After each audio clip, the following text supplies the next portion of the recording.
mic. Check 1, 2, 3. What's up? You know what we talking? We ain't playing over here at LFG. Haters gonna say, we from LFG, boy. We take you to the moon.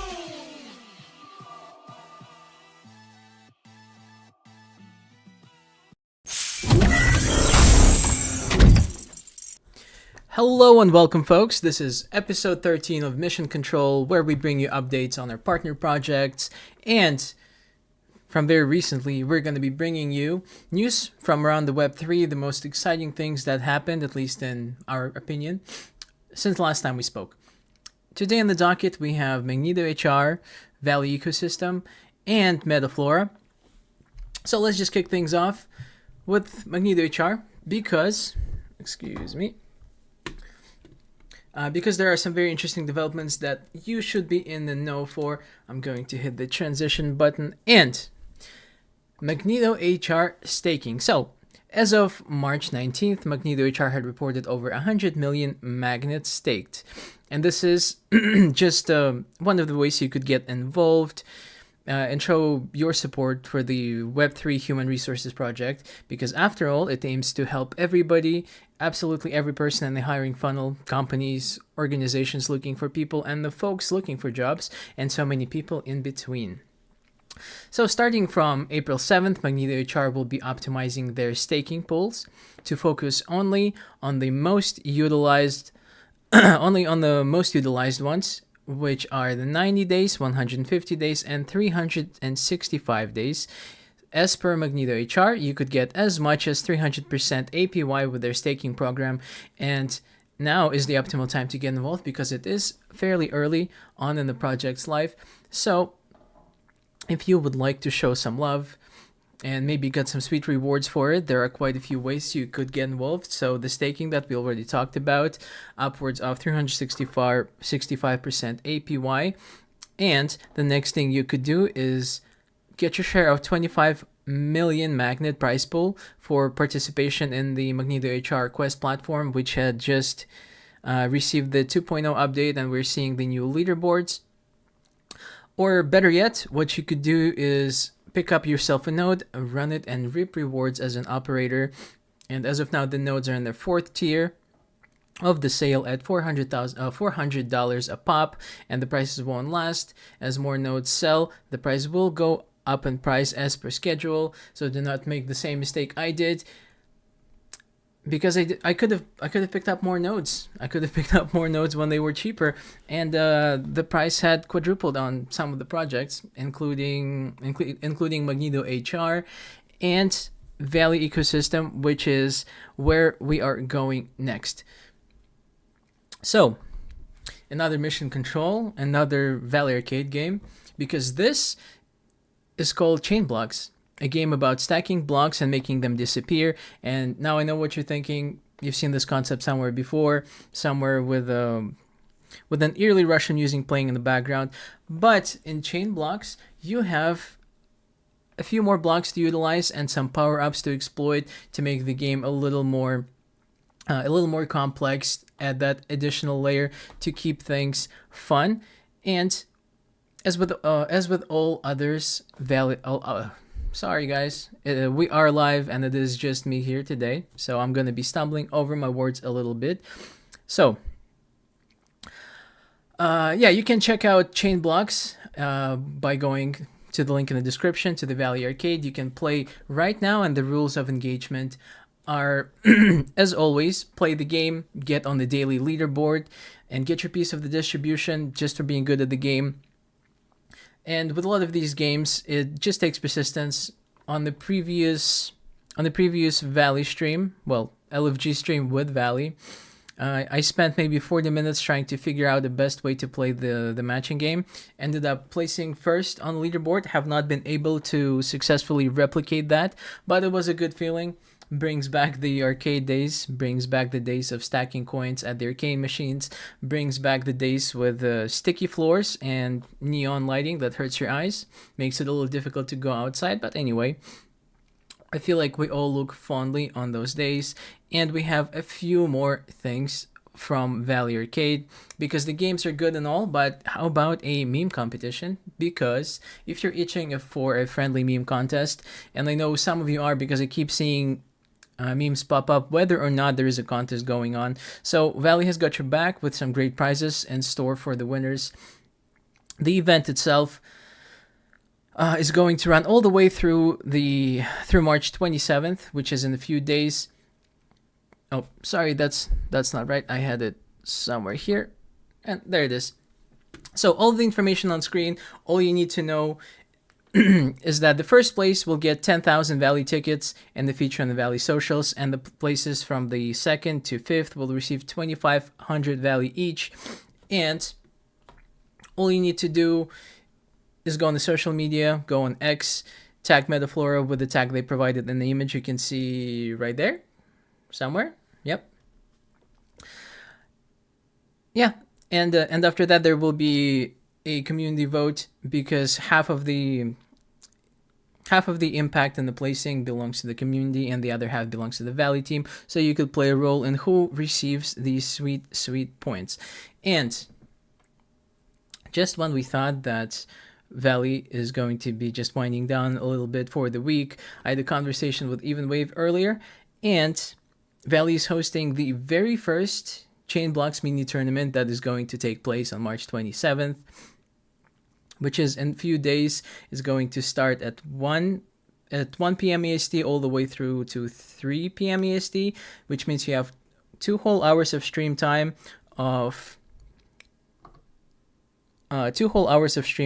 for you to get your submission in with your highest score, and whoever places first is going to receive 10,000 tickets, and second place is going to receive 5,000 tickets, and the 5th place we've decided, or should I say Even Wave had decided, to spice things up a little bit and reward players for participation, because this time around the 5th place instead of 3rd or 4th is going to receive 2,500 tickets.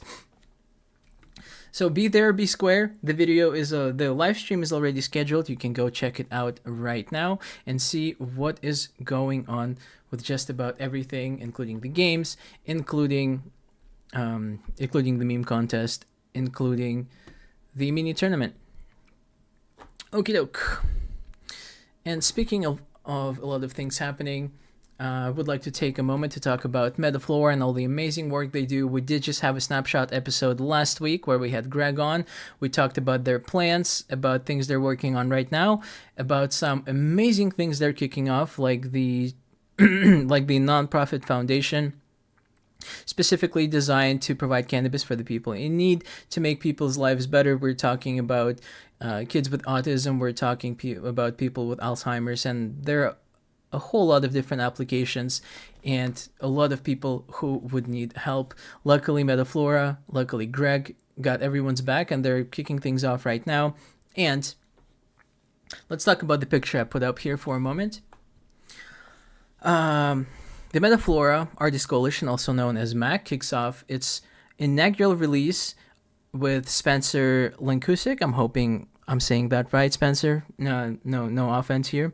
Anyway, the drop is exclusive on Gala Music. Every track will automatically earn Flora from the dedicated 12% reward pool just for holding the track, and additionally you can get the music token distribution from the music platform so long as you host the track, and you should be getting those distributions daily as well. The track drop is happening on April 1st. You can hear a bit of a teaser in the announcements channel for Metaflora. I would love to play it here, but I am deathly afraid of any and all copyright strikes that could chase me down, find me, and just axe me. So we're going to stay away from playing unlicensed music.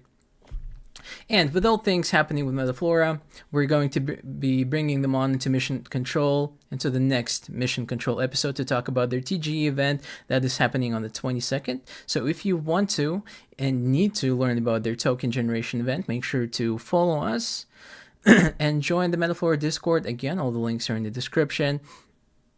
And with that said, this wraps up the partner project update. Before we go any further, I would like to ask y'all... I would like to ask everyone to like and subscribe. The banner just popped up behind me. But the point is, A lot of things are happening. If you want to stay in the loop, make sure to follow, make sure to subscribe, make sure to join our Discord. And today is going to be, again, a shorter episode because it is just me, because Anita is traveling right now. We will be able to provide more information on where she is, where she's going, and what she's doing here in the near future. So we will definitely be doing that. But in the meantime, let's take a look at what happened in the world of Web3 since last we spoke. We're going to kick things off with Sam Altman's World Network, which is in talks with Visa for stablecoin payments wallet. And in case you do not know who Sam Altman is, this is the man himself, the guy in charge of OpenAI, ChatGPT as you know it, and the entirety of the AI revolution that we're living through right now. And Sam Altman's cryptocurrency initiative, World Network, is reportedly in discussion with Visa to integrate a stablecoin payments wallet. This collaboration aims to enable Visa card functionalities within the World Network wallets, facilitating stablecoin transactions with merchants across Visa's global network. Such a partnership would enhance World Network wallets by offering various financial services, including foreign exchange applications and seamless fiat currency conversions. So more or less exactly what we needed: a simple off-ramp, a simple way to utilize your crypto just by keeping it in your wallet and some way, somehow tying it into a Visa card that you would be able to use just about anywhere. Because again, Visa is a global card provider. You couldn't shake a stick without hitting a place that accepts Visa cards. And let's talk just a little bit about the World Network. And the World Network is managed by Tools for Humanity, a company founded by, again, Sam Altman. And it has submitted a product request from the card issuer, meaning Visa, signaling its intent to integrate these payment features. Additionally, World Network has engaged with cryptocurrencies card facilitators like Rain, which provides on-chain Visa cards for projects such as Optimism and Avalanche. All right. So, you might know about the World Network due to this funky orb, or additionally, you might know them due to their overarching goal of proofing humanity against the age of AI that we're stepping into, that we're living in right now. And I know, it is a little bit weird because create a problem and sell the solution and all that stuff. But AI, I would say, is very similar to a tube of toothpaste, because once you squeeze the paste out, is it really worth it to go through all the trouble of putting the paste back into the tube? A, not necessarily going to work out the way you want it to work out. B, it's going to take some sort of an infrastructure. And C, when you do squeeze out too much toothpaste, you don't go through all the trouble of putting it back. You just figure out that you should not be squeezing your toothpaste like it owes you money. And with that said, the World Network provides various solutions for the world that we're stepping into. First of them being World ID, an anonymous proof of humanity for the age of AI. So just a verification that you are indeed a real person, not an AI somewhere on the interwebs. Next up, they have the World app, which just connects you, provides an easy access to the world, and World Chain. Now, this I haven't heard much about, but it is on their website. And the World Chain is a blockchain designed for real humans. It is an Ethereum layer 2 built for scalability with the superchain ecosystem. And matter of fact, you can start building on it right now just by going to their website. And this entire move with Visa and World Network wallets, it reflects the broader industry trend toward integrating cryptocurrency solutions into the mainstream payment systems, aiming to bridge the gap between digital assets and traditional financial services. And it should have been like this for a while now, because realistically, in the end of the day, cryptocurrencies are still currencies, and all it is going to take is all it takes to buy or sell anything with the cryptocurrencies is putting the money in your bank account, tying a card to it, and just spending the money. And it should not be any different with cryptocurrencies. Now I know the entirety of the system is a little more complicated than that, with self-custody, with smart contracts and just a plethora of other things that safeguard us and ensure that we do retain control over our assets. But in the end of the day, seamless utility is exactly what we're looking for, and being able to buy to spend crypto just by swiping your credit card sounds just great. And next up, let's talk just a little bit about, and allow me to pull up the image here because I had it here somewhere.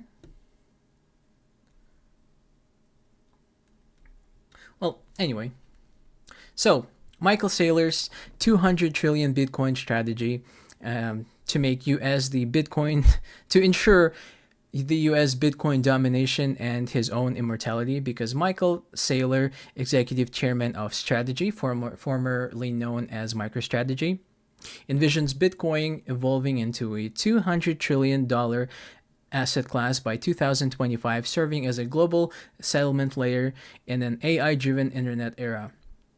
Now, he advocates for the United States to establish a Bitcoin strategic reserve, believing that U.S. adoption would compel global acceptance and solidify the nation's dominance in the digital economy.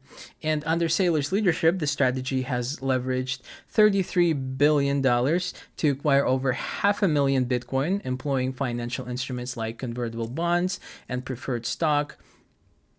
And this aggressive accumulation strategy has transformed the company into a significant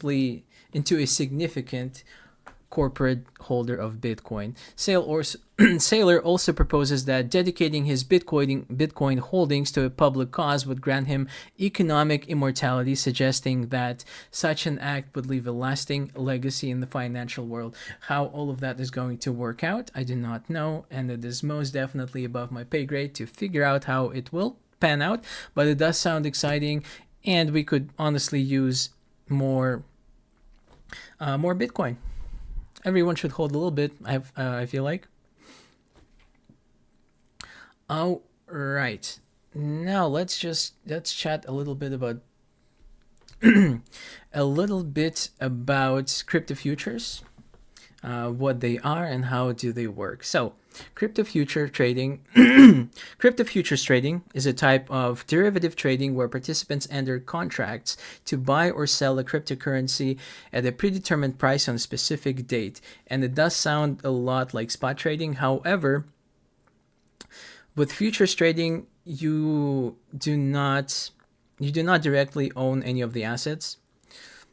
And the future trading allows traders to speculate on price movement without holding the actual cryptocurrency, making things just a little bit easier. And there are a few key concepts that I would like to go over here.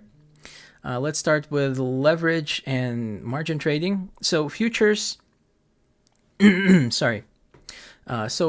trading often involves leverage, meaning traders can control a large portion with a small initial investment. And while leverage can significantly amplify potential profits, it can also increase the risk of liquidation, because where a trader loses their entire margin if the market moves against them.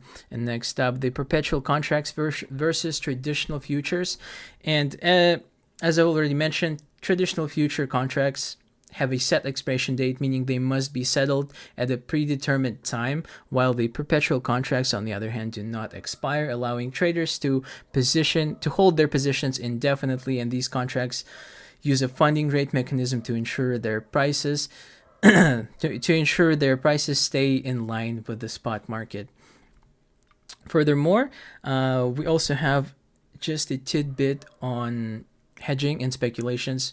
Institutional and retail traders use futures contracts for two primary purposes, one of them again being hedging, to protect against price volatility, similar to how traditional finances use futures to manage risk in commodities and stocks, and speculation, where traders can take long or short positions to profit from the market movements, so they're betting on the price increasing or decreasing. And the reason I'm bringing up futures today is because I've seen it pop up here and there in few places, and people deserve to know what futures are, how they work, and whether or not they want to use them. With that said, I do want to talk about risks and considerations, because like with any other cryptocurrency, the market volatility is pretty high, and futures tradings can lead to significant losses, especially with high leverage, folks. So do be careful there. And next up, we should talk about the liquidation risks, because if a trader's margin balance drops below the required maintenance level, their position may be liquidated again, resulting in losses. And funding rates, because perpetual contracts require traders to pay or receive funding fees periodically, which affects the long-term holding strategies. And just to put a neat little cap on things, crypto futures offer an opportunity to profit in both bullish and bearish markets for the people who are willing to partake, if you will. However, it comes with substantial risks, particularly when using leverage, and traders should understand market dynamics, have a solid risk management strategy, and only invest when what they can afford to lose. And folks, thank you so much for tuning in. I know it is a super short episode today, but the next one is going to be pretty big, pretty beefy, if you will, because we are bringing in folks from Metaflora to talk about their token generation event and everything that's happening with them. And before I let you go, I do want to throw up the disclaimer here one more time, and remind everyone to please follow, like, and subscribe. And we'll be seeing you next week. Thank you so much for tuning in. We'll be seeing you around. Okay, bye.